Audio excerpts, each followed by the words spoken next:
Good morning, good afternoon to those of you in the United States, and kalispera to those of you joining us from Greece. My name is Sharon Gerstel, and I have the honor of directing the UCLA Stavros Niarchos Foundation Center for the Study of Hellenic Culture. Today's lecture is the first of several events that we will be co-sponsoring this year with the Stavros Niarchos Foundation Center for Hellenic Studies at Simon Fraser University in Vancouver. And I'm pleased to have with us today its director, Professor Dimitris Kralis. This ongoing collaboration unites communities on the west coast of North America through shared programming, workshops for graduate students, and we hope in the near future, summer programs for undergraduates to travel and learn in Greece. On behalf of both Professor Kralis and myself, I would like to acknowledge the generosity and support of the Stavros Niarchos Foundation, and to also express our pride in being part of a network of institutions that promote Hellenism on a global scale. Today's lecture by Professor Maria Schoina, one of the top Byron scholars in the world, continues our programming in honor of the bicentennial of the Greek Revolution, which will include this fall lectures by Professors Nikos Panou and Marian Santelli, and in the spring, performances in Los Angeles, Vancouver, and Athens of a new work, Makrianis Unplugged, directed by and starring the acclaimed actor Yorgos Karamichos. Importantly, today's lecture is also offered under the auspices of the Embassy of Greece in the USA. During the year of the pandemic, and during the worst of times, Her Excellency Alexandra Papadopoulou, Ambassador of Greece to the United States, offered support and guidance to our center, as well as to many others. From an early point, the Embassy expressed its interest in bringing you today's lecture and in supporting an outstanding Greek scholar. It is my honor to ask Ambassador Papadopoulou to offer a few opening remarks before Dr. Simos Zenios, our Associate Director, will introduce the speaker. Welcome, Your Excellency. Thank you, Ms. Gerstel, and thank you for your kind words. It's an honor for us to support UCLA and together with the Stavros Niarchos Foundation in all your endeavors this past year, especially in view of the pandemic and the hardship we all went through. These lectures were a light and something we were, at least I was looking forward, and thank you for all your work and contribution. I'm sorry for the setting of my appearance. I'm in New York because probably you are all aware this is UN General Assembly Week and the Greek Prime Minister is here. But I wanted really very much to come and greet all of you and thank you for joining us. And I hope you had a good summer despite challenges, and we're all ready for a productive and interesting year. Today, I'm delighted to join you and offer some thoughts on a subject that has been of enormous interest, especially this year as we celebrate the bicentennial of the Greek Revolution and reflect on the events, the ideas, and the persons who contributed to Greek independence and the creation of the modern Greek state.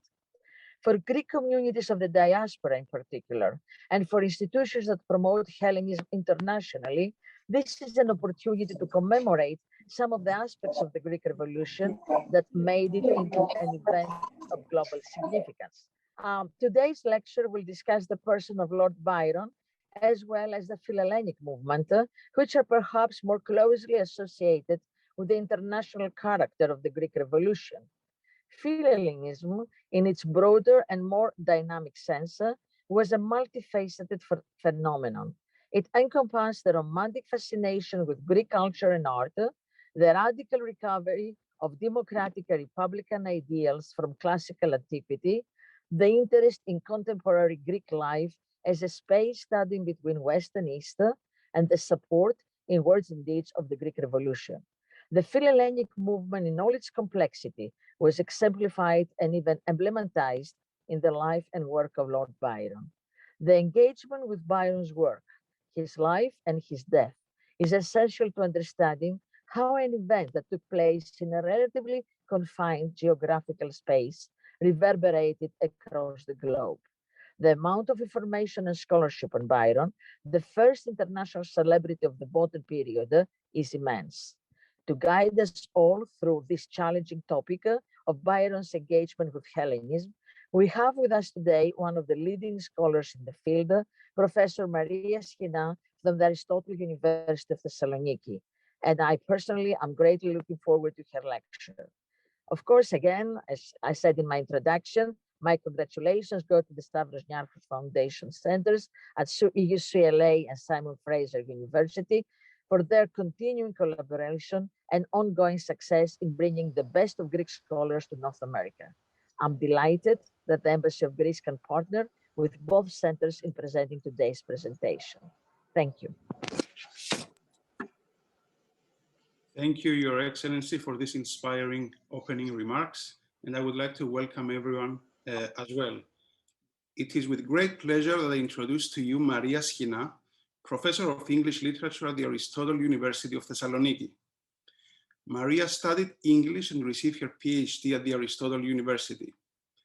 Her research interests and publications cover a wide range of subjects: British Romantic literature and culture, with particular focus on Byron and the Shelleys, Romantic Philhellenism, Anglo-Italian literary and cultural relations, the reception of classical texts in the Romantic period, Gothic literature, and the history of the book.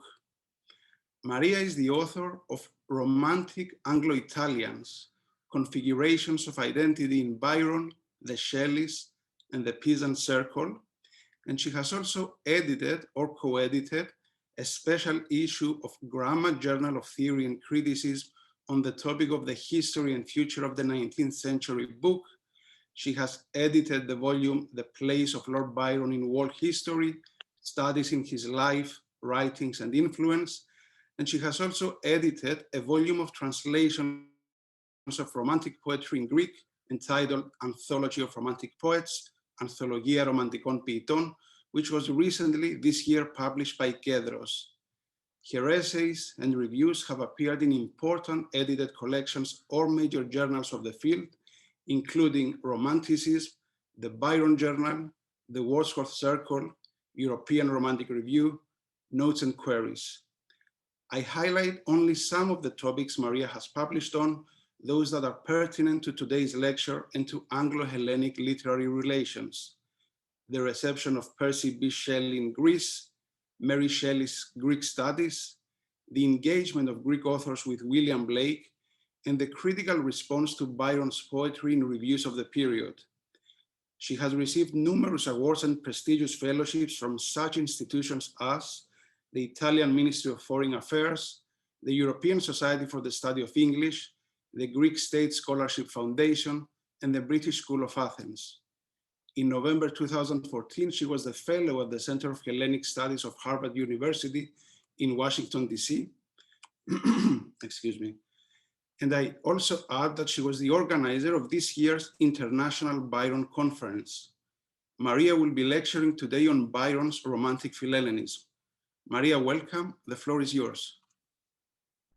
Good morning, good evening, depending on which part of the world you are right now. Thank you very much for the introduction, and thank you for the invitation.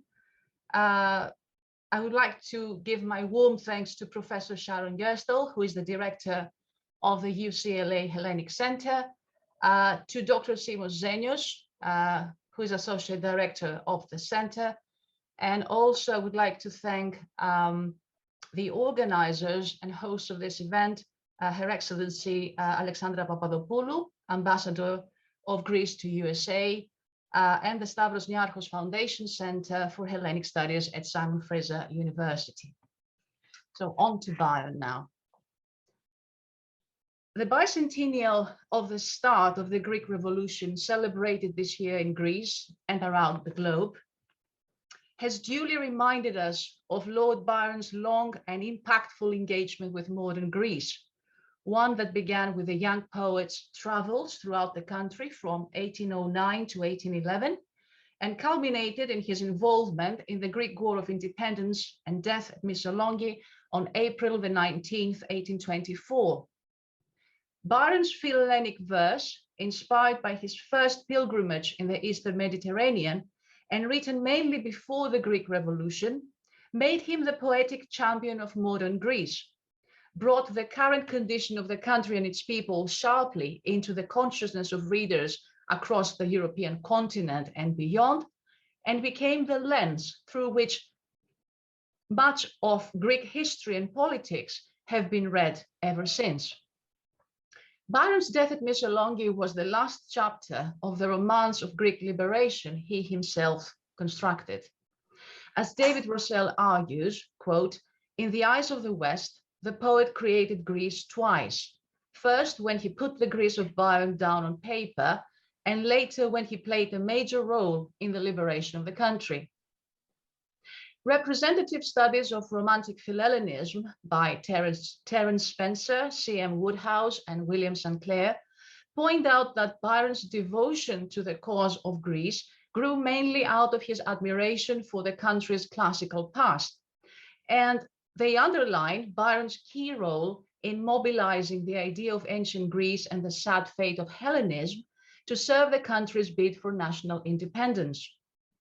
More recently, scholarship's investigation of evidence which points beyond the classicizing impulse of his philhellenic works, an impulse which conditioned their critical study too for many decades, has enhanced our idea of Byron's Grecian works by highlighting his struggle to understand the contemporaneity and materiality of Greece apart from the ancient world.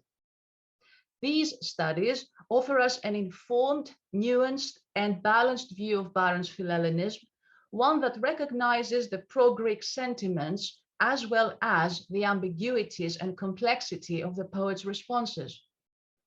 Pursuing the path indicated by scholars such as Timothy Webb, Stephen Minter, Roderick Beaton, and Alexander Grammatikos, this paper will discuss the evolving stages and various aspects of Byron's philhellenism as they were acted out in his lifetime and expressed through his poetic production, from the troubled, uneasy, romantic Hellenism of Childe Harold's lines and the Eastern tales, to the passionate statements and grounded skepticism about Greece's political future found in his prose and letters, to his life-changing decision to translate his ideas into actions by joining the Greek uprising and committing himself to a people's war of national liberation. I contend that Byron's much discussed lifelong attachment to Greece can reveal its full force and be best appreciated by consideration of all relevant evidence and context informing the said attachment.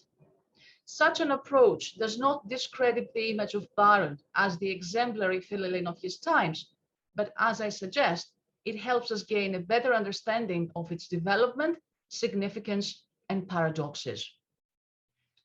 When the young Lord Byron first set foot in Greece at the end of September 1809, he was following a well-established tradition for well-to-do Englishmen. His fashionable grand tour brought him to the Eastern Mediterranean in the company of his friend John Cam Hobhouse. Their travels between September 1809 and July 1810 through Epirus, Albania, Acarnania, the Morea, Attica, onto Smyrna in Asia Minor, culminating on the shores of the Hellespont and the Ottoman capital Istanbul, were minutely described in Hobhouse's massive 1,154-page travel account, A Journey Through Albania and Other Provinces of Turkey in Europe and Asia. Byron remained in Greece for a further year after Hobhouse's departure. His travels provided material for the first and second cantos of Childe Harold's pilgrimage, begun during the tour, as well as the spate of Turkish tales which sprang from his pen during the years of fame. Childe Harold's pilgrimage was a literary phenomenon of the day and a poem that gave Byron instant fame. Byron's claim that he awoke one morning and found himself famous on the 10th of March 1812, on the publication of the first two cantos of Childe Harold, implies that he saw himself as the passive recipient of this fame. The reality, however, was, as Mary O'Connell helpfully reminds us, that his publisher, John Murray, was a master of publicity and had worked hard in the months prior to the publication of the poem to ensure that the reading public was aware of its impending appearance. He also exploited Byron's status as an aristocrat by timing the publication just after Byron had delivered his maiden speech in the House of Lords on the 27th of February. All the same, Byron had been able to turn his experiences and opinions about Greece and its modern inhabitants into a bestseller. But how did the major quarterlies and monthlies react to the poem's phenomenal success and to the Byronic phenomenon? In the so-called years of fame, that is between 1812 and 1816, Byron was constantly in the public eye and a compelling presence in the pages of the major and minor periodicals. Thus, for John Wilson, reviewer of Blackwood's Edinburgh magazine, Byron's powers are divinely conceived. His, quote, wonder-working influence, end quote, can generate the sublime in the human soul, and so readers and critics alike resign themselves to his irresistible dominion. In mystifying and idolizing Byron, Wilson seems to abjure his duty as a critic. He says, "We feel as if there were a kind of absurdity in criticizing the power that hurries us along with it like a whirlwind." Francis Jeffrey, editor of the most influential reviewing periodical of the time, the Edinburgh Review, Byron called him the monarch of existing criticism, is full of praise for the poem's singular freedom and boldness, both of thought and expression, which Jeffrey finds, quote, infinitely refreshing after the sickly affectations of so many modern writers, end quote. However, Jeffrey mourns the cast of misanthropy and universal scorn as a repulsive feature of the composition and criticizes what was to become later on one of the main charges against Byron, the unbecoming identification between the poet and his imaginary hero, whose sentiments ran directly counter to very many of our national passions, as one reviewer said, and most favorite propensities. This and similar politically inflected comments initiated speculation about Byron's relationship with his enigmatic hero, a bond also evoked by Byron's famous portraits, as Jeffrey Bond and Christine Kenyon Jones inform us in their recently published Dangerous to Show, Byron and His Portraits. That's a remarkable volume, actually. The first artist to portray Byron publicly in the role of the author of Childe Harold's Pilgrimage, the Royal Academician Richard Worstel, was also the first illustrator to deliberately blur the line between Byron and his protagonist, Childe Harold, quote, creating a hybrid romantic dreamer with contemplative chin on hand and an averted gaze. And this is actually the painting that we have used as in the poster that you have seen for this talk. The fusion of Childe Harold with Byron is also evident in the more chivalric figure in another portrait by Worstel. Sorry, it's this one, where Byron is dressed in a dark Elizabethan costume and equipped with a sword. Worstel and other early illustrators of Byron's works borrowed features of Byron's portraits to represent the protagonists of his works. He and other illustrators took their lead from the verbal games Byron played with his readers in the early poems and in Childe Harold, half revealing and half concealing personal traits.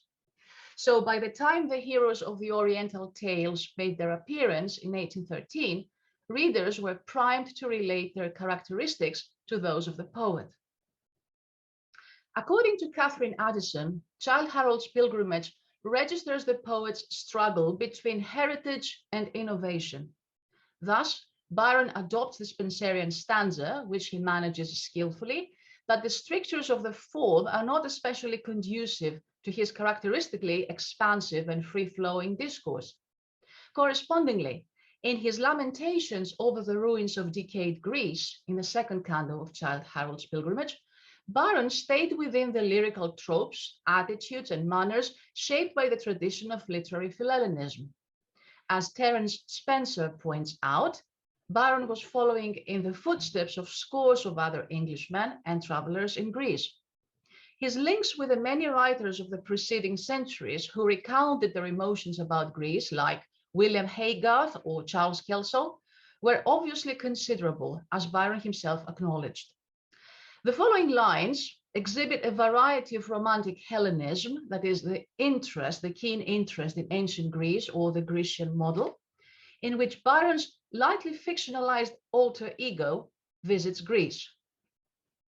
And yet, how lovely in that age of woe, land of lost gods and godlike men, art thou.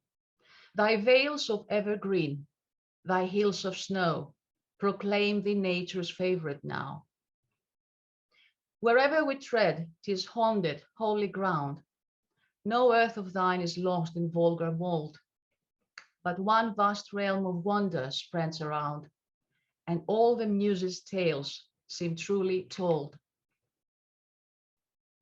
Fair Greece, sad relic of departed worth, immortal, though no more, though fallen, great. Who now shall lead thy scattered children forth and long accustomed bondage uncreate? To answer this, the narrator's mind inevitably turns to the old comparisons, the heroes of antiquity who know the spirit of freedom. Clime of the unforgotten brave, whose land from plain to mountain cave was freedom's home or glory's grave. Shrine of the mighty, can it be that this is all remains of thee? Approach, thou craven crouching slave. Say, is not this Thermopylae? This is an extract from the Jawa. However, Byron could express his predecessor's opinions and emotions with an intensity hitherto unknown, according to Terence Spencer. In other words, his musings on the decline of ancient glory, though conventional in content, are memorably expressed. This explains why Byron's versions of what were commonplaces became canonical. Traditional settings and monuments were filtered through his penetrating gaze and translated into a wonderfully mismanaged style, according to Jerome Again, and into a histrionic language that captured Europe and excited feelings about a collective ideal construction of Greece in his English readers. The poem's narrator is inclined to passages of intense excitement, during which articulation is fast, emphatic, and cumulative, eschewing the ideal of temperance and impartiality.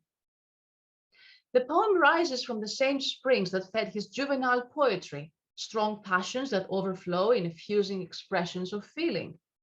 The major difference, however, between Childe Harold and earlier poems, which flow from similar meditative, reflective processes, is to be found in the nature of the experience which forms the matter of the poem and the attitude of the poet towards the external world. In the juvenile poems, for example, in his Hours of Idleness, Byron looks backward to his memory of scenes from some happy but irretrievable past and makes his sense of personal loss the cause of his emotional outpourings. The process is not only passive, but a retreat from reality. But in Childe Harold, Byron began to participate consciously and actively in the creative act. The poetry is a response to surroundings, treated largely as if present and immediate. Consider, for instance, the intensity of Byron's reactions to the physical appearance of Greece in the lines quoted earlier. The poem develops generally along a pattern of praise for a moving landscape or sight, followed by lament for beauty, spoiled by whatever causes, seen collectively as man, war, death, and time. The desecration and degradation of Greece are the most difficult instances of ruined beauty, which the narrator poet must bear. Byron laments the ruins of paradise of the Hellenic past and grieves for the fallen greatness of Greece. The tragic contrast between ancient glory and contemporary degradation establishes a mood of anxiety for the irretrievable loss of the classical past, which looms over Byron's address to the prospective European travelers to these historic places. Let such approach this consecrated land and pass in peace along the magic waste, but spare its relics. Let no busy hand deface the scenes already how defaced. Despite the pillaged Acropolis and the spiritless indolence of the Greeks who do not take up the cause of their own freedom, reasons enough for despair, the narrator sounds a positive note in his delight over the natural beauty and fertile fields of Greece, to admit that, quote, art, glory, freedom fail, but nature still is fair, end quote. Greece is no lightsome land of social mirth, Byron says, but he whom sadness sootheth may abide, and scarce regret the region of his birth, when wandering slow by Delphi's sacred site. But Greece is also the watchword and the safeguard for freedom. For Byron, past glories should not only be a cause for despair, but the stimulus to achievement among the Greeks and Europeans too. Despite of every yoke she bears, that land is glory's still and theirs. 'Tis still a watchword to the earth. When man would do a deed of worth, he points to Greece and turns to tread, so sanctioned, on the tyrant's head. He looks to her and rushes on where life is lost or freedom won, from the Siege of Corinth. Although self-knowledge is an inevitable dividend of travel, the more obvious value for Byron lay in the empirical evidence of places, men, and manners that furnish the mind in order to entertain ideas.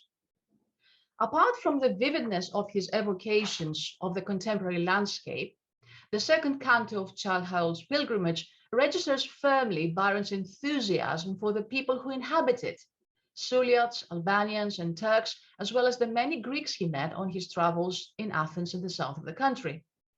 Besides, experience in the broad world became one of his requisites and provided the foundation of fact, which was the basis of poetic truth in Byron's view. When he began to defend his integrity as a poet and his right to show things existent, he recurred for authority to the evidence of the real world.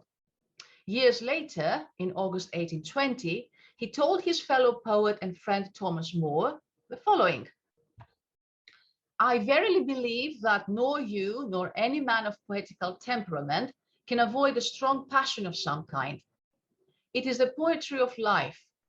What should I have known or written had I been a quiet, mercantile politician or a lord in waiting?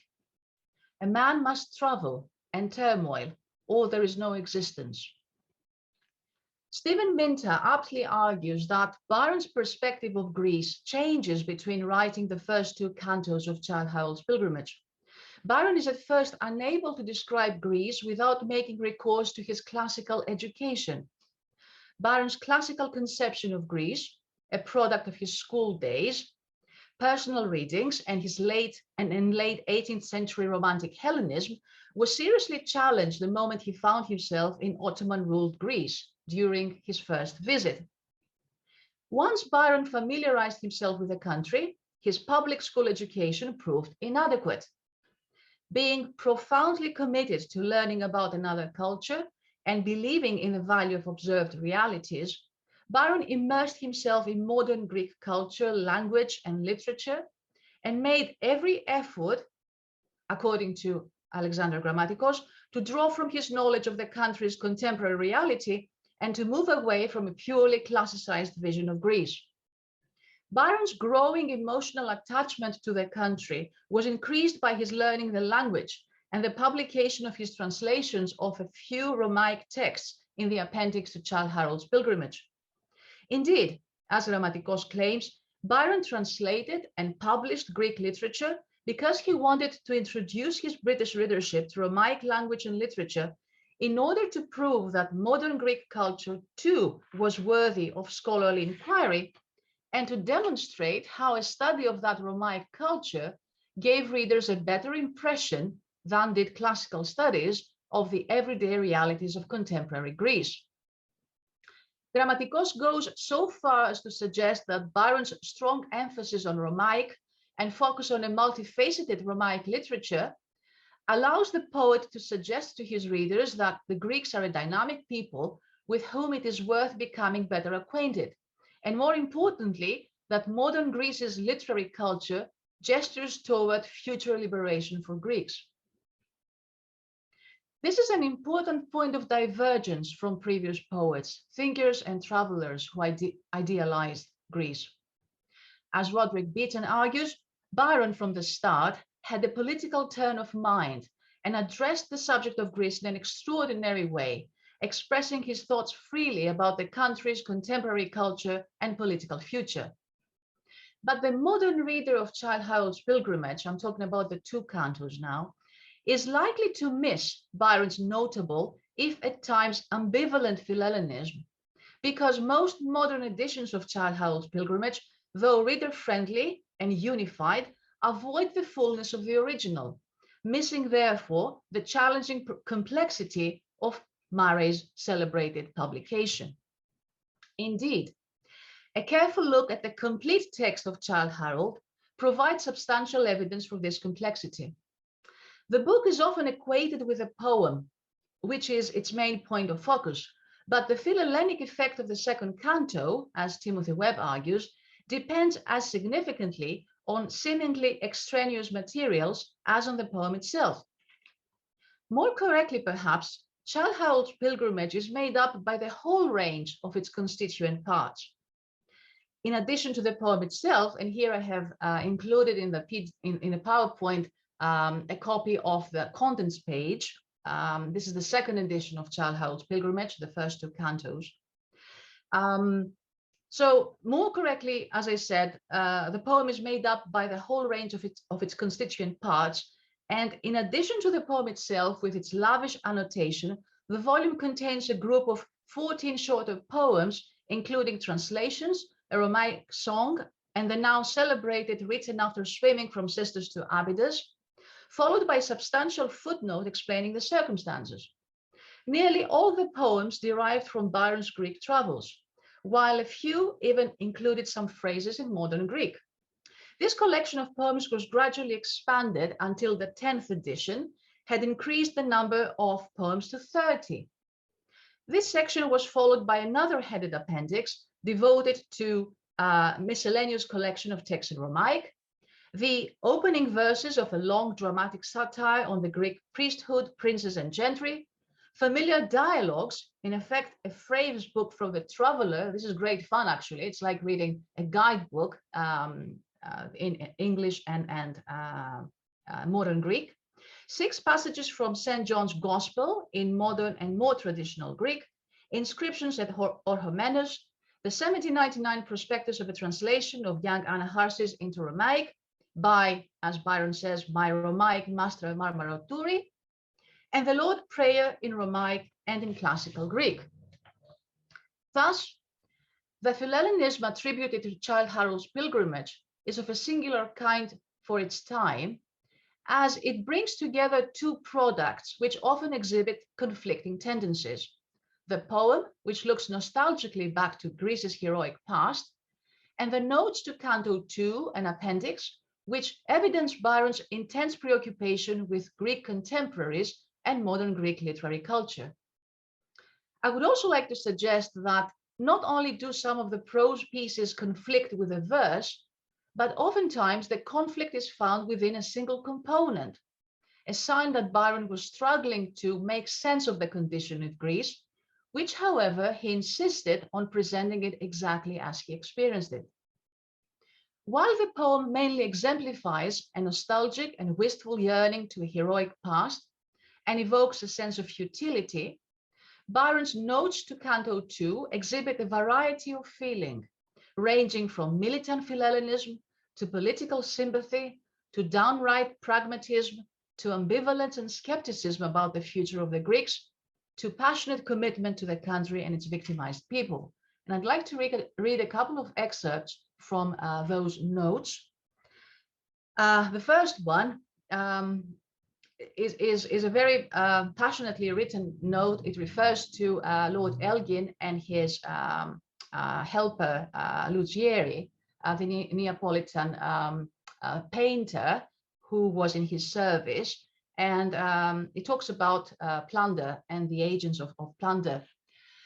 While he and his patrons confined themselves to tasting medals, appreciating cameos, sketching columns, and cheapening gems, their little absurdities are as harmless as insect or fox hunting, maiden speechifying, barouche driving, or any such pastime.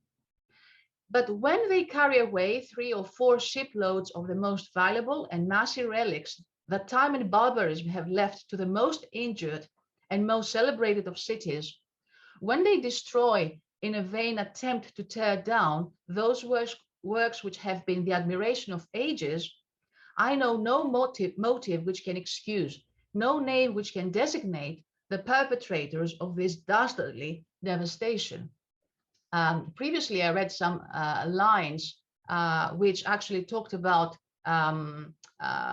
it addressed foreigners, telling them to spare Greece, to spare its relics when they passed by. I think it was voiced in a more neutral manner, but here you can actually sense, you can actually, see how indignant and contemptuous Byron is. The Greeks will never be independent, he says somewhere else. They will never be sovereigns as heretofore, and God forbid they ever should. But they may be subjects without being slaves.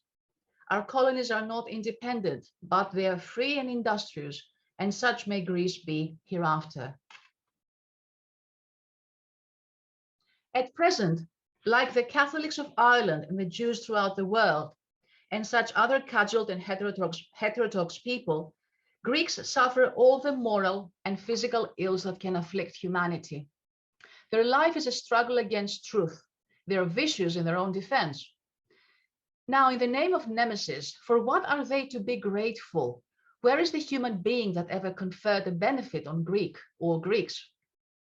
They are to be grateful to the Turks for their fetters, and the Franks for their broken promises and lying counsels.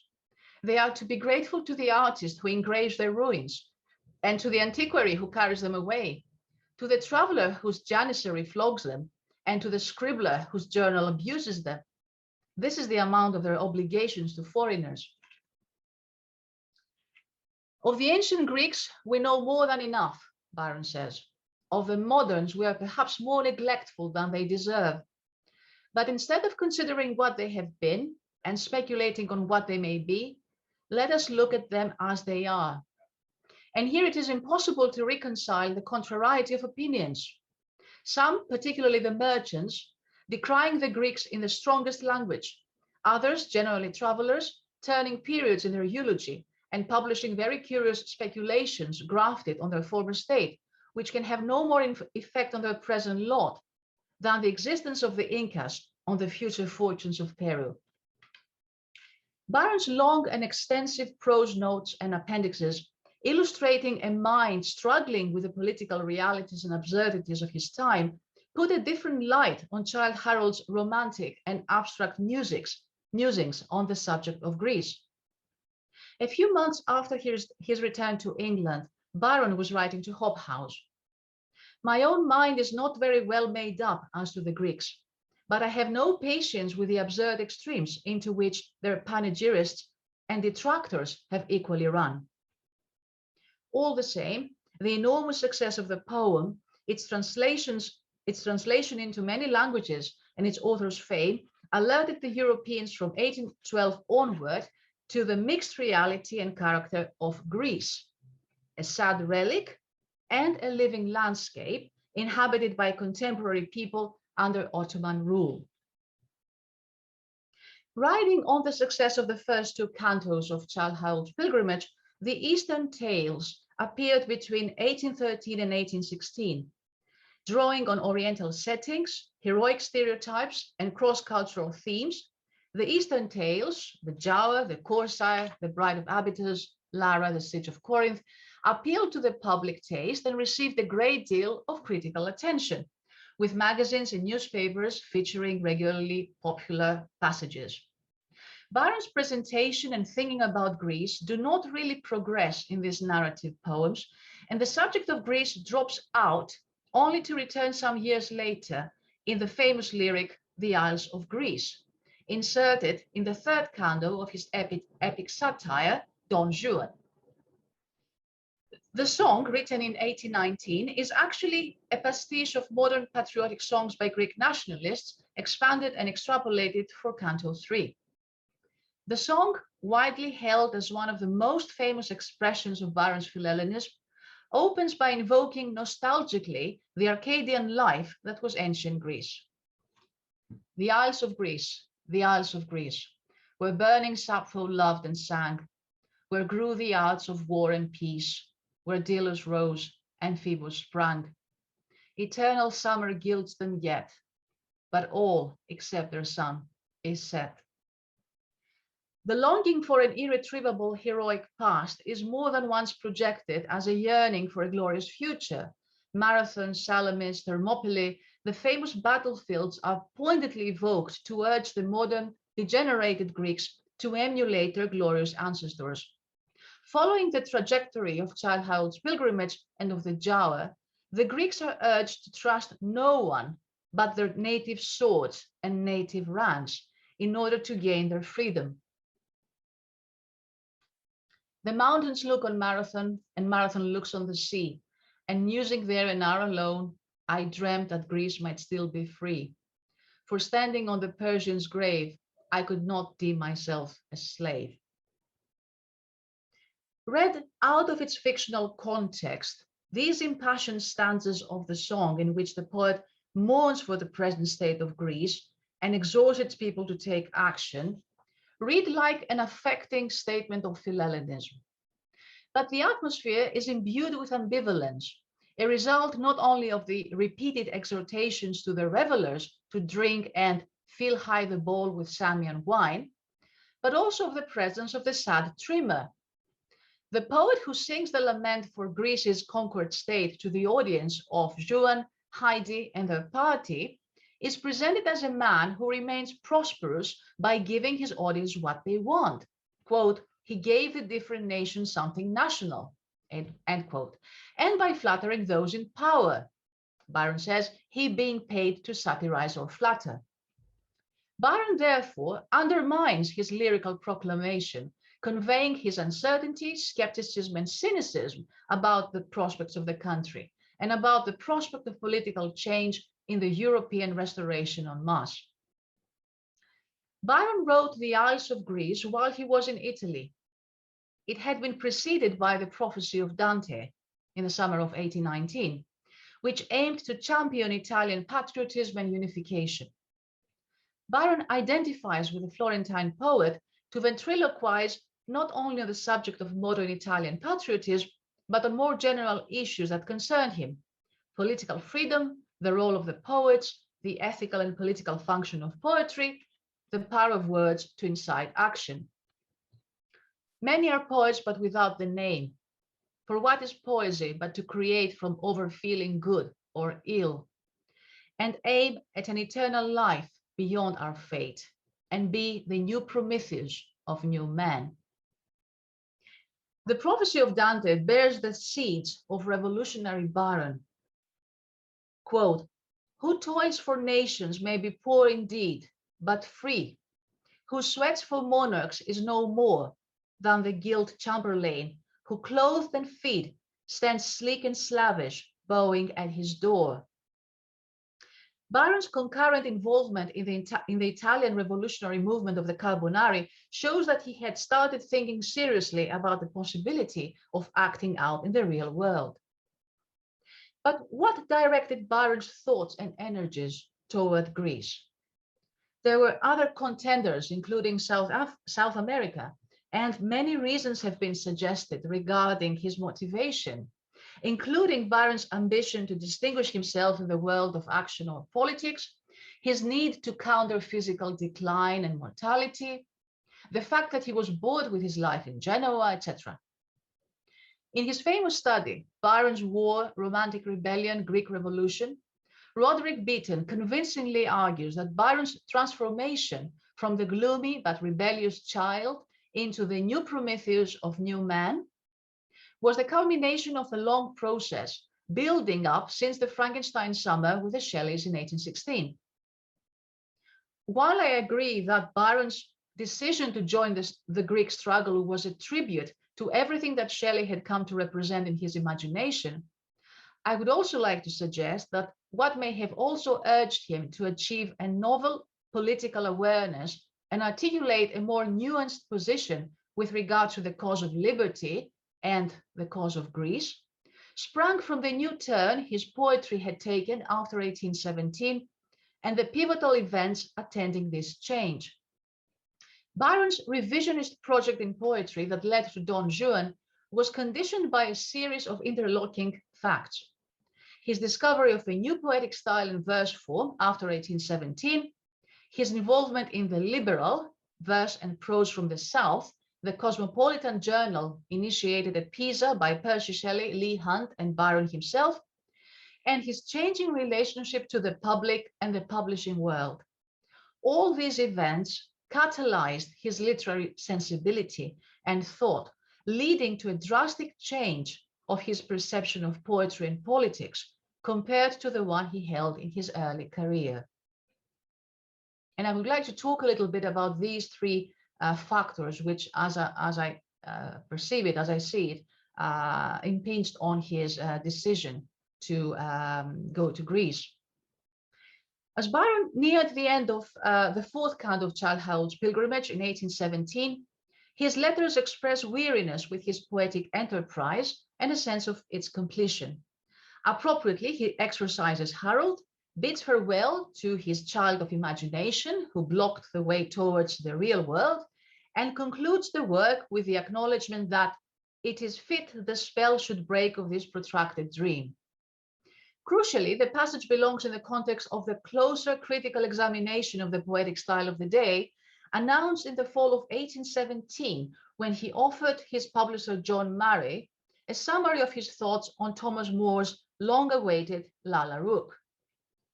Byron says, "With regard to poetry in general, I am convinced, the more I think of it, that he and all of us, Scott, Southey, Wordsworth, Moore, Campbell, I, are all in the wrong, one as much as another, that we are upon a wrong revolutionary poetical system, or systems not worth a damn in itself."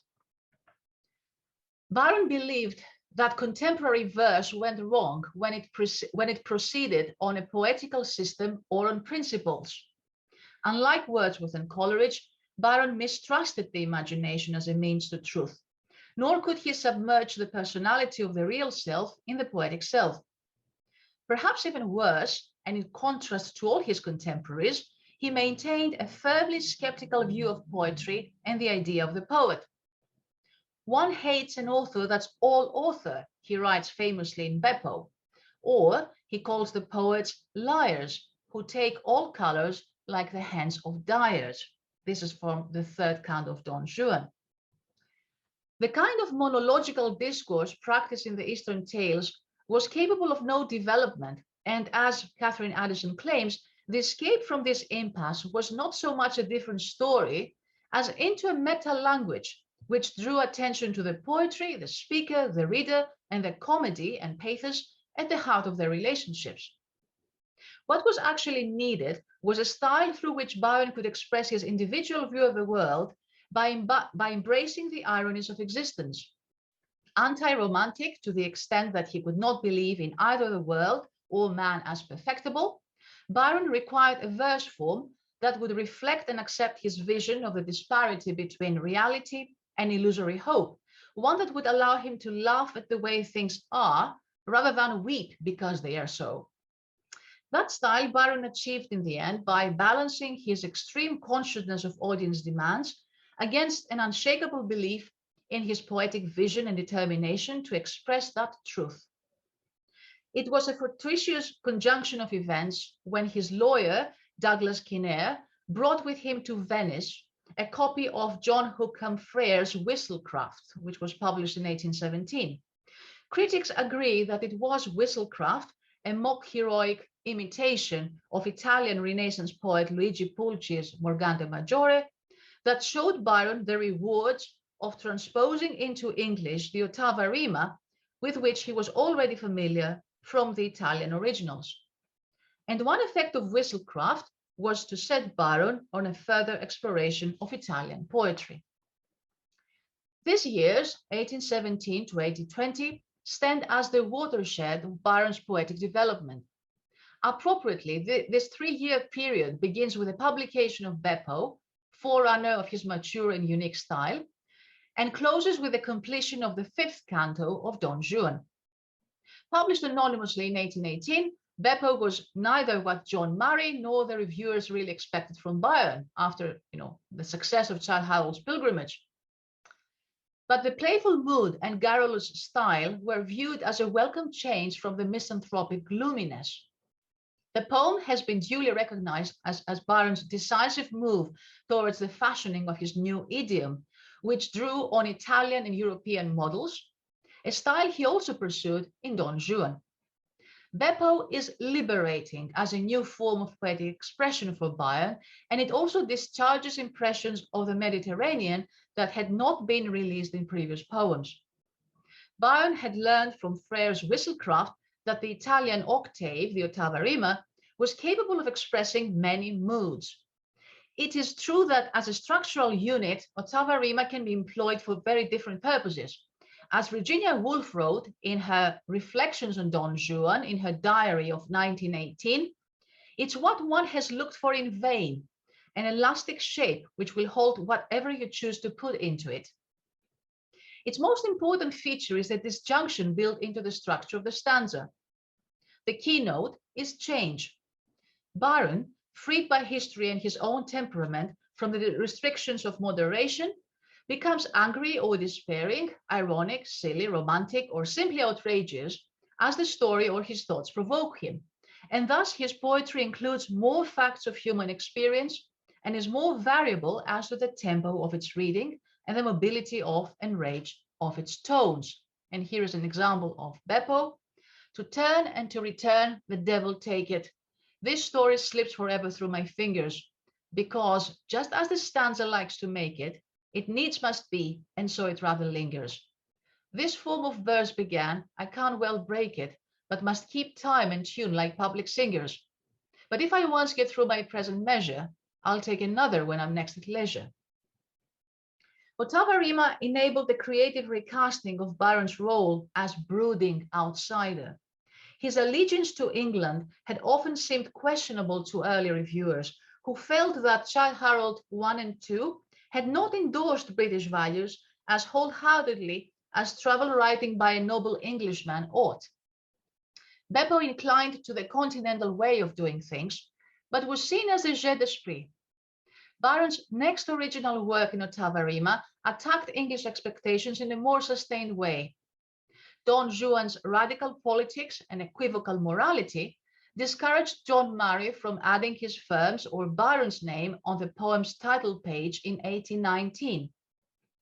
Naturally, the first 2 cantos of Don Juan raised protests and objections in London. But the poem, apart from its thematics and its revolutionary character in terms of content, it is also a revolutionary act against the literary establishment too. With Don Juan, Byron pushes language to its limits and sees the project of lyrical ballads about the English vernacular in a critical light. According to Jerome McGann, not only does the poem traffic in multiple languages, ancient and modern, foreign and domestic, but it assembles different specialized idioms, technical terms, poetical diction, and newspaper jargons.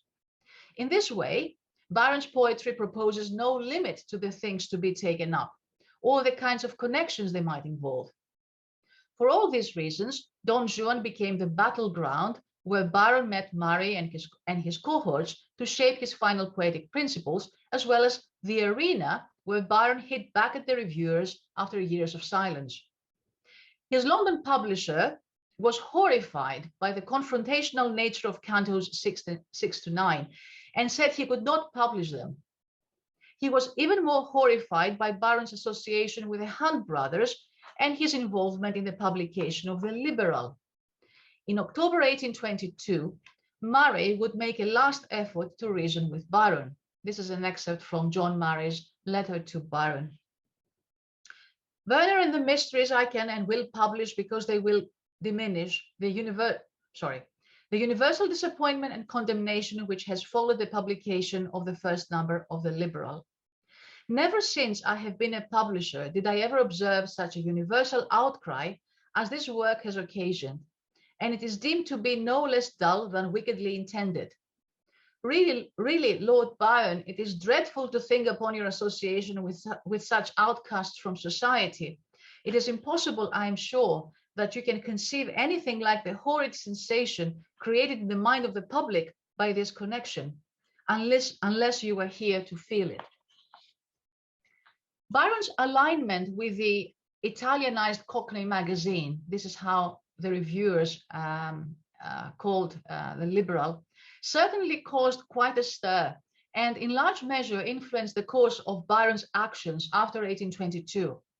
Founded in Pisa in 1822 by Percy Shelley, Leigh Hunt, and himself, this short-lived publication, dubbed in its own time one of the most curious and interesting miscellanies ever published, discloses a wealth of literary exchanges, but also a battle over the meaning of liberalism.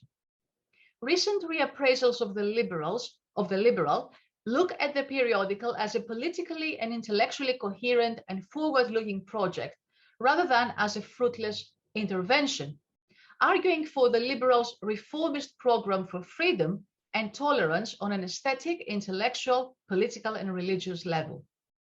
Byron's contributions to the Liberal were normally designed to set the tone and act as a focal point for each of the four issues, though in practice this proved untenable. The journal promoted within its pages the internationalist tendencies of its writers, advancing cosmopolitanism, multilingualism, intellectual community, a dialectical relationship with continental sources, and translation as the new international aesthetic. Though the literary collaboration was greeted with apprehension, sarcasm, and suspicion by the Lake poets and the Murray coterie, Byron, Shelley, and Hunt were all greatly inspired by the prospect of a joint periodical publication, though for different reasons. While Byron was the least optimistic of all, he clearly felt that his own liberalism could be aligned with that of the new journal. Also, the death of Shelley and its unfair treatment in the Tory press strengthened Byron's determination to dedicate his energies to the periodical and devote his poetry to an ideological war against the Tory administration, the Lake poets, and the imperialism they supported. Byron's war was fought in various combat zones. The pages of the Liberal, the later cantos of Don Juan, and his correspondence with his publisher in London, France, all fired at Britain from Pisa and Genoa. Byron was astonished and dispirited by the continual declamation against the Liberal by all parties, literary, amicable, and political. Looking back at Byron's life and career from 1832, Mary Shelley claimed that the last cantos of Don Juan were written with great speed. I copied them. The opposition he met concerning the Liberal made him defy the world in Don Juan. Then it made him despise the Liberal itself, so that when he wrote expressly for it, he wrote tamely. But in the end, this war gave him a disgust to authorship, and he hurried to Greece to get a new name as a man of action. To a large extent, the cynicism and disillusionment of Don Juan reflect the climate of opposition and hostility Byron encountered in what he considered to be an illiberal, hypocritical world. An instance of this practice is the following slashing piece on Byron's Heaven and Earth, which was published in the Liberal in January 1823. So the reviewer says, perhaps this giant in poesy considered his name so firmly established that whatever flows from his pen should be received as poetic law. If so, it is the beauty of legitimate criticism to expose those licentious aberrations to which his lordship, probably through negligence alone, is frequently liable. Such doggerel trash as this is a disgrace to the writer and an insult to the public. At the same time, it seems that the critics' attacks and his need to fight them energized Byron's creativity and strengthened his defiance. As Caroline Franklin points out, despite the failure of the liberal itself, the attempted collaboration inaugurated one of the most intense periods of inspiration of Byron's life. Complex or divided as his affiliations may have been, the poet must have perceived that the journal was a space of intellectual fermentation and struggle, a testing ground for new ideas. By May 1822, Byron's faith in the power of the word had not subsided, and he appeared readier than ever to oppose tyrannical authority head-on and resist unjust power. Byron's letter to Douglas Kinnaird, on the 2nd of May of 1822, written while the composition of the 7th canto of Don Juan was at full steam and publication plans for the liberal were underway, sheds further light on the poet's conception of a poet's duty. Disillusioned by Mare's delays in publishing his controversial Division of Judgment, Byron famously declared, "As to myself, I shall not be deterred by any outcry. They hate me and I detest them. I mean your present public, but they shall not interrupt the march of my mind, nor prevent me from telling the tyrants who are attempting to trample upon all thought that the thrones will yet be rocked to their foundation." This powerful passage bears a strong correspondence to the speaker's declaration in stanza 24 of the 9th canto of Don Juan, "And I will war, at least in words, and should by chance so happen, deeds, with all who war with thought." As in the letter, Byron locates thought's foes in the contemporary political scene, while his strong opposition to tyrannical authority is translated into the desire to attack political regimes hostile to freedom, and specifically to intellectual freedom. This is the great moral of Don Juan, exposed in Canto 9. "I wish men to be free, as much from mobs as kings, from you as me." With his ottava rima works, especially Don Juan, Byron finds himself at the crossroads artistically and politically, being attended by oppressive networks of tradition, production, and reception. The poet defies literary convention and dismantles binary thinking, looking for different opportunities in the English vernacular, as well as creative, political, and religious independence in the liberal and liberating spaces of European cultures. Association with the liberal, and more importantly, the outcry against the periodical's free thinking and cultural pluralism, strengthened the poet's opposition to oppression and injustice, and aroused his interest in the current political affairs of Italy and Greece. In the summer of 1823, Byron made the decision to go to Greece and fight not in words, but in deeds. A few months earlier, on the 5th of April, 1823, while he lived in Genoa, the poet received the invitation of the newly formed London Greek Committee to act as agent for the committee in Greece and give public support to the cause. Writing to Hobhouse at the time, Byron said, "Of course, I entered very sincerely into the object of their journey and have even offered to go up to the Levant in July, if the Greek provisional government think that I could be of any use." During the last 8 months of his life, after he left Genoa, first in Kefalonia and then at Missolonghi, Byron devoted himself to serving the interests of the Greeks in more ways than one, as a political mediator, a provider of funds, a communicator of their cause to the rest of the world. Although his letters and journals often voice feelings of anxiety, frustration, anger, and despair over the sad realities of the political crisis in Greece, mainly the dissension and disunity among the leaders of the Greek Revolution, Byron insisted that, quote, "it must be the cause and not individuals or parties that I endeavor to benefit," end quote. His letters from Missolonghi reveal tenacity of purpose and a rare feeling of compassion and sympathy for the Greeks, even in the face of insurmountable difficulties. In his letter to his banker Samuel Barth, which was written about a month before his death, he says, "I cannot quit Greece while there is a chance of my being of any, even supposed, utility. I must stand by the cause. When I say this, I'm at the same time aware of the difficulties and dissensions and defects of the Greeks themselves, but allowances must be made for them by all reasonable people.